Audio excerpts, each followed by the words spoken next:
Halo semuanya, saya Fani Lorenza, mahasiswi Universitas Tarumanegara, Fakultas Teknik, Program Studi Teknik Industri dengan NIM 545190029, merupakan perwakilan kelompok 13 yang akan menjelaskan mengenai konsep atau sedikit spoiler mengenai vlog UAS yang nantinya akan kami buat. Sebelum itu, saya akan memperkenalkan anggota kelompok 13 nih. Yang pertama ada cici cantik kita yang bernama Valencia dengan NIM 545190022. Dan satu lagi anggota cowok satu-satunya dalam kelompok ini yaitu Chris Evander Wijaya dengan NIM 545190001.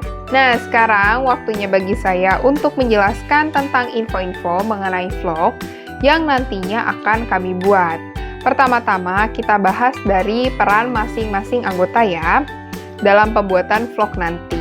Saya sendiri sebagai ketua kelompok akan mengawasi, membuat konsep vlog, serta mengatur dalam proses pembuatan, baik dari saat perekaman video hingga hasil akhir video yang telah diedit. Nah, selain itu, saya juga akan turut berperan dalam menjelaskan materi yang ada di vlog teman-teman. Next, kalau Valen akan berperan sebagai editor vlog. Alasannya karena Valen merupakan salah satu editor yang paling handal di antara kami.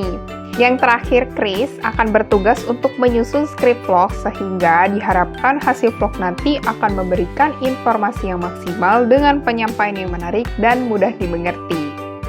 Oh ya, sebagai informasi tambahan, semua data atau informasi akan dicari oleh semua anggota kelompok. Jadi, semua anggota kelompok memiliki peran yang berbeda-beda namun juga memiliki tugas yang sama. Vlog ini akan kami rekam sendiri-sendiri di rumah kami masing-masing karena situasi pandemi COVID-19 masih berlangsung. Namun, kita tetap berdoa bersama agar pandemi ini dapat segera berakhir dan kita dapat beraktivitas seperti sedia kala tanpa khawatir akan terpapar virus. Selain itu, biar kita bisa ketemu teman-teman juga dan belajar kembali nih secara offline. Oke, back to the topic.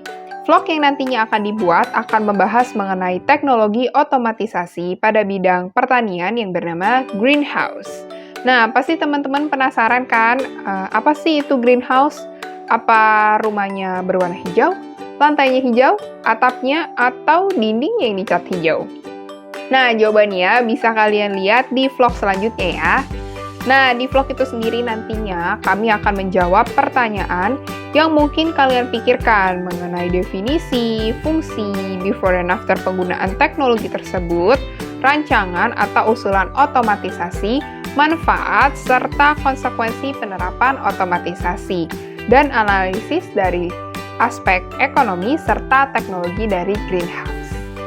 Sebenarnya, kami memilih topik ini karena menarik banget nih. Dari latar belakangnya, perkembangan manusia yang semakin pesat, mengartikan bahwa semakin banyak mulut yang harus diberikan asupan.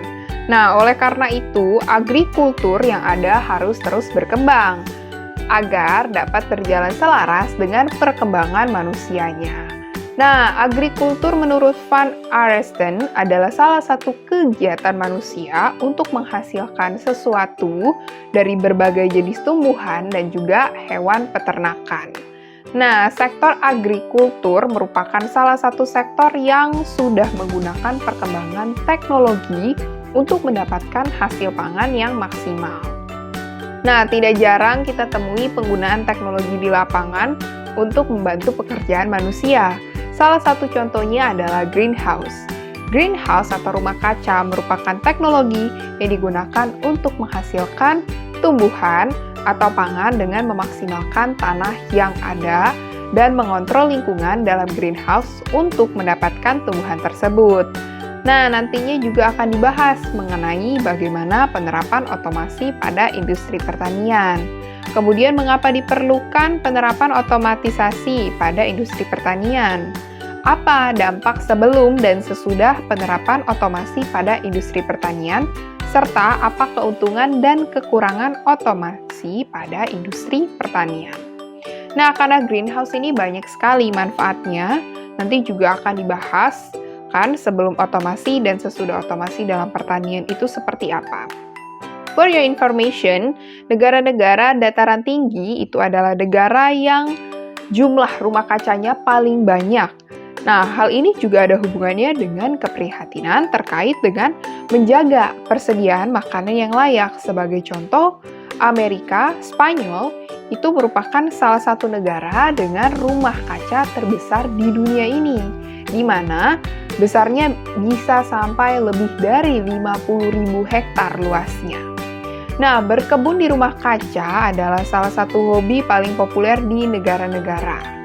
Jadi, mengoperasikan taman rumah kaca merupakan hal yang umum atau logis. Nah, kebun rumah kaca utamanya dimaksudkan untuk memperpanjang musim tanam tanaman dan tanaman berharga.